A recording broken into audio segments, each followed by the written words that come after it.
Hello guys and welcome to a new video on this channel. I'm Szabi from CodeRevolution. So I made pretty many updates for the viral pandemic prediction tools plugin, and in this video I just want to ask you guys about ideas that I should add to the plugin in the next update. So I am continuously working on this plugin because I know that in these hard times it is needed a plugin like this to spread awareness about the possible outcomes of the current pandemic.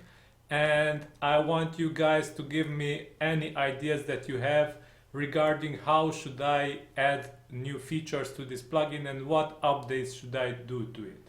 So any thoughts that you have are welcome. I will consider them. Let me know in this plugin's description, in this video's description, or you can send them directly by email to my email address, which you will find here down in this video's description.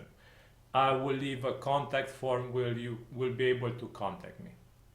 Okay, so this is all for this video. It was a short one. Let me know any ideas that you have and you would like to see in this plugin. And until next time, don't forget to subscribe to this channel. It is really appreciated, and have a great day. Stay safe. Bye bye.